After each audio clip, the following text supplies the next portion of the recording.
Honourable member for Morris.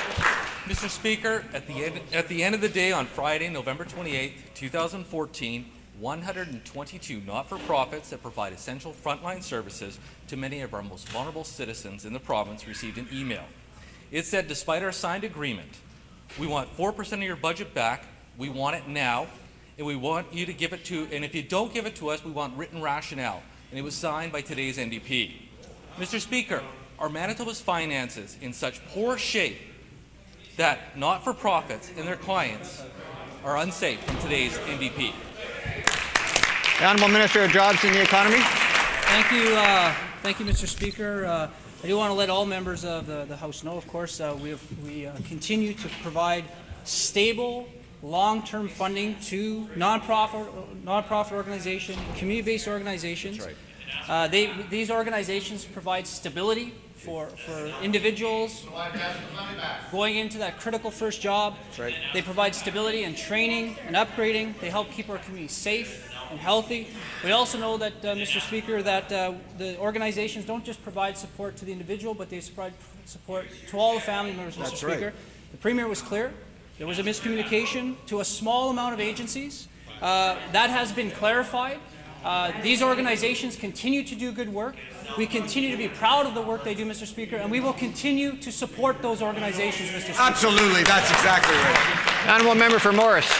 Mr. Speaker, the minister says a small number of agencies. The minister's own FIPA response says, and I quote, the total number of service providers is 122 that the request was made of. I would hardly say a small number, Mr. Speaker. Mr. Speaker, the NDP clawback is unprecedented. Not only has the NDP been starving not-for-profits at the front end for years, now they're starving them or clawing back at the back end, Mr. Speaker. One organization told today's NDP that if they cut back on their toiletries for staff and clients, that if they cut back on their fading ink cartridges, they may be able to come up with $500. The response from today's NDP, cut us a check, Mr. Speaker. Mr. Speaker, is this what nonprofits have to look forward to under today's NDP? Starvation at the front end, clawbacks at the back. The Honourable Minister of Jobs and the Economy. Mr. Speaker, nonprofit organizations, community-based organizations, and agencies look forward to a government that puts priority on the needs that they do to provide support to families, That's Mr. Right. Speaker. I'm, of course, well aware of the incredible work nonprofits organizations do. I get to see it every day in the neighborhood that I represent. In fact, I met Abby, and a single Indigenous woman working incredibly hard, and she bragged about the incredible work that nonprofits provide. That she had someone to help her get that first job, Mr. Speaker. That when she needed childcare, that support was there because those workers were there for her, Mr. Speaker. That when she had interviews for jobs, she was interviewed, prepared by these nonprofits.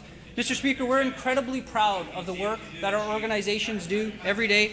I would let and invite any time that members opposite want to come and see firsthand the incredible work. Order, please. The Honourable Minister's time on this question has elapsed. The Honourable Member for Morris. Mr. Speaker, I had the good fortune of working in the not-for-profit sector, and I saw firsthand the good work they do. The question isn't the good work the not-profits did, Mr. Speaker, but the god-awful work by today's NDP, Mr. Speaker. The minister claims that only 5 organizations received the email. I would ask the minister to name those 5, plus the other 117 identified by his own FIPA response, Mr. Speaker. Mr. Speaker, in December, I brought this issue up to the Minister of Family Services and the Minister of Children and Youth. I asked them to look into this. I asked them to fix this. I asked them to stand up for these frontline services. Mr. Speaker, 3 months ago, I filed a FIPA to every department asking them about this information. Now today, after an opposition news conference, we find out, whoops, it was sent in release. We meant to send a retraction. We just simply forgot. Mr. Speaker. Order, please. The Honourable Member's time for Morris has elapsed. The Honourable Minister of Jobs and the Economy. Mr. Speaker, here are the facts. When the Leader of the Opposition was in government, he clawed back the national child benefit. He froze minimum wage 7 times. He cut in one budget 56 organizations that provide support to the poorest children and young people. He wiped out friendship centers. And Mr. Speaker, I remember those kinds of things. I remember the irresponsible things, building a policy on a snitch line and then campaigning it, attempting to embarrass and shame and stigmatize poor people, Mr. Speaker. That is his record.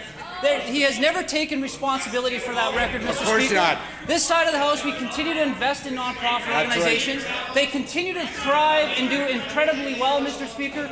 We stand with those nonprofit organizations. We always will. I hope the Leader of the Opposition takes the time and apologizes for his policies on shaming, embarrassing, and attempting to stigmatize. Order, please. The Honourable Minister's time of this question has elapsed.